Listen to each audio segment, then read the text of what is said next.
ఢిల్లీలో పర్యటిస్తున్న AP CM Jagan ప్రధాని మోదీ ఆర్థిక మంత్రి నిర్మలా సీతారామన్తో భేటీ అయ్యారు. ఏపీకి ప్రత్యేక హోదా, విభజన హామీల అమలుపై ప్రధానితో జగన్ సుదీర్ఘంగా చర్చించారు. రాష్ట్రానికి ఆర్థిక సహకారం, పెండింగ్ అంశాలపై రాష్ట్రానికి సహకరించాలని ఆర్థిక మంత్రి నిర్మలా సీతారామన్కు జగన్ విజ్ఞప్తి చేశారు. ఇదే అంశంపై మరిన్ని వివరాలు మా ప్రతినిధి గోపి అందిస్తారు. గోపి, ఢిల్లీ పర్యటనలో ఉన్న ఏపీ ముఖ్యమంత్రి వైఎస్ జగన్మోహన్ రెడ్డి ప్రధాని సహా కేంద్ర మంత్రులను కలిశారు. నూతన పార్లమెంట్ భవనంలో పార్లమెంట్ బడ్జెట్ సమావేశాలు జరుగుతున్న సందర్భంలో పార్లమెంట్ లో సుమారు 2.5 గంటల పాటు జగన్మోహన్ రెడ్డి ఉన్నారు. ప్రధాని ఛాంబర్ లో, అలాగే నిర్మలా సీతారామన్ ఆర్థిక మంత్రి ఛాంబర్ లో కలవడం జరిగింది. అయితే ప్రధానితో జరిగిన సమావేశంలో కేంద్ర హోంమంత్రి అమిత్ షా కూడా కాసేపు పాల్గొన్నట్లుగా తెలుస్తోంది. ప్రధాని కార్యాలయంలో ఎంతసేపు ఉన్నారు అన్న దానికి సంబంధించి స్పష్టత లేనప్పటికీ సుదీర్ఘంగా, ముఖ్యంగా రాష్ట్ర రాజకీయాలకు సంబంధించి, అలాగే ఏపీకి సంబంధించి కేంద్ర సహకారం, పెండింగ్ నిధులు, అలాగే ప్రత్యేక హోదా, విభజన హామీలకు సంబంధించి ఈ రిప్రజెంటేషన్స్ అనేవి గత 5 ఏళ్లుగా ఇటు సీఎం జగన్మోహన్ రెడ్డి ప్రధాని మోదీకి ఇస్తూనే ఉన్నారు. సో పెండింగ్ అంశాలకు సంబంధించి విజ్ఞాపన పత్రం ఇస్తూనే అనేక అంశాలపైన సుదీర్ఘంగా, ప్రస్తుతం ఎలక్షన్స్ రాబోతున్నాయి కాబట్టి సో రాజకీయంగా ప్రధాని అలాగే అమిత్ షాతో జరిగిన భేటీ అనేది ప్రాధాన్యత సంతరించుకుంది.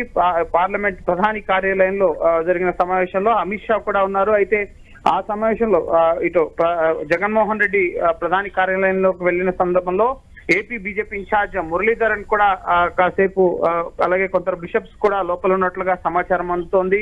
సో ఖచ్చితంగా రాజకీయంగా కూడా జగన్మోహన్ రెడ్డి ప్రధాని మోడీతో భేటీ అనేది కీలకం కాబోతోంది. సో ఇప్పుడు టీడీపీ, బీజేపీతో పొత్తులకు సంబంధించి చర్చలు జరుపుతున్న సమయంలో జగన్మోహన్ రెడ్డికి చంద్రబాబు కలిసి వెళ్ళిన 24 గంటల్లోనే అపాయింట్మెంట్ ఇవ్వడం, అలాగే జగన్మోహన్ రెడ్డి కూడా సుదీర్ఘంగా ఇటు ప్రధాని మోడీ, అమిత్ షాతో చర్చలు జరపడం, ముఖ్యంగా ఆర్థిక మంత్రితో ఆర్థిక పరమైన అంశాలకు సంబంధించే చర్చలు ఉండే అవకాశం ఉన్నప్పటికీ ఇటు అమిత్ షా అలాగే బీజేపీ జాతీయ నాయకత్వం టాప్ 1, టాప్ 2 బాసెస్ వీళ్ళు. సో ఖచ్చితంగా రాజకీయ పరమైన అంశాలు చర్చకు వస్తే next assembly elections, Lok Sabha elections లో టీడీపీతో కలిసి వెళ్లే అంశానికి సంబంధించి బీజేపీ ఏమైనా పునరాలోచన చేసుకుంటుందా, ఎటువంటి స్టాండ్ తీసుకుంటుంది జగన్మోహన్ రెడ్డితో ముఖ్యంగా ప్రధాని మోడీ, అమిత్ షా సమావేశం తర్వాత అనేది మాత్రం మనం వేచి చూడాల్సి ఉంటుంది. సో ఖచ్చితంగా కీలక అంశాలు, రాజకీయ పరమైన అంశాలు వీరి మధ్య చర్చకు వచ్చినట్లుగా తెలుస్తుంది. ఎందుకంటే గడిచిన 5 ఏళ్లలో బీజేపీకి వైఎస్ఆర్సీపీ పార్లమెంట్ లోపల బయట మద్దతు ఇస్తూనే ఉంది. కీలక బిల్లుల విషయంలోనూ, రాష్ట్రపతి, ఉపరాష్ట్రపతి ఎన్నికల విషయంలోనూ ఎక్కడా కూడా ఇటీవల బడ్జెట్ ప్రసంగానికి సంబంధించి రాష్ట్రపతి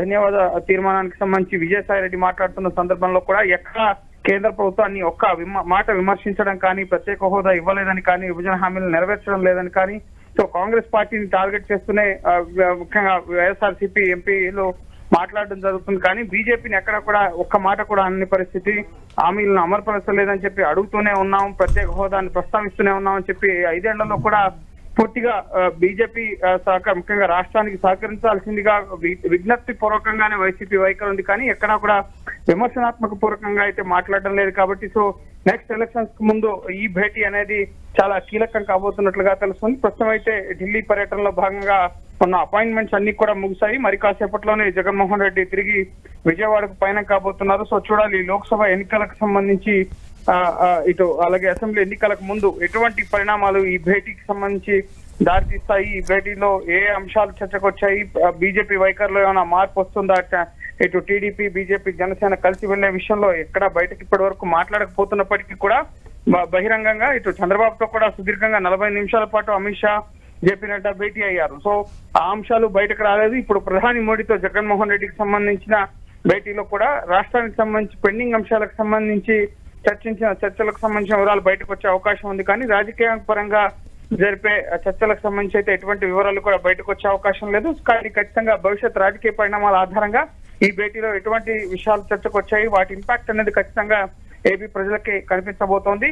సో ముఖ్యంగా బీజేపీ ఒక గేమ్ ని ప్లే చేస్తున్నట్లుగా అయితే కనిపిస్తోంది. వరుసగా ఏపీలో ఉన్న అధికార ప్రతిపక్ష పార్టీలకు సంబంధించి అపాయింట్మెంట్స్ ఇస్తుండడం, వారి వైఖరి తెలుసుకుంటుండడం, ఎన్డీఏ బలాన్ని ముఖ్యంగా కాపాడుకోవడం, అలాగే ఎవరి మద్దతునైనా, ముఖ్యంగా ఏపీలో ఎవరు విజయం సాధించినా తమకు మద్దతుగా ఉంటారన్న దిశలో బీజేపీ అయితే వ్యవహరిస్తోంది. సో అందులో భాగంగానే వరుసగా 2 నేతలకి కూడా అపాయింట్మెంట్స్ ఇవ్వడం ఏపీ ప్రజలనైతే కొంత గందరగోళానికి గురి చేసే పరిస్థితి అయితే ప్రస్తుతం కనిపిస్తోంది. చాలా ముఖ్యంగా ఒక వినూత్నంగా అయితే బీజేపీ గేమ్ ప్లాన్ చేస్తున్నట్లుగా తెలుస్తుంది. లోక్సభ అలాగే అసెంబ్లీ ఎన్నికలకు ముందు అసెంబ్లీ సెగ్మెంట్ ని రాష్ట్రంలో ఎవరో ఒకరికి వదిలేసినప్పటికీ లోక్సభ స్థానాలకు సంబంధించి మాత్రం చాలా వ్యూహాత్మకంగా బీజేపీ వ్యవహరిస్తున్నట్లుగా తెలుస్తుంది. ఎవరితో ముందుకు వెళ్తే బీజేపీకి లాభం అన్న అంశాలకు సంబంధించి వరుసగా ఇద్దరు నేతలకి అపాయింట్మెంట్స్ ఇస్తూ రాష్ట్ర రాజకీయ పరిణామాలు తెలుసుకుంటున్నట్లుగా తెలుస్తుంది. సో చూడాలి ఈ విషయాలకు సంబంధించి ముఖ్యంగా నెక్స్ట్ రాజకీయ పరిణామాలు ఏ విధంగా మారబోతున్నాయి ఈ భేటీ తర్వాత అనేది మాత్రం మనం వేచి చూడాల్సి ఉంటుంది. ప్రస్తుతం అయితే జగన్మోహన్ రెడ్డి పార్లమెంట్ లో ముఖ్యంగా ప్రధాని మోడీ అలాగే నిర్మలా సీతారామన్ తో భేటీ తర్వాత పార్లమెంట్ ప్రాంగణాన్ని కూడా చూడడం జరిగింది. నూతన పార్లమెంట్ భవన ప్రారంభోత్సవానికి ఆయన హాజరయ్యారు.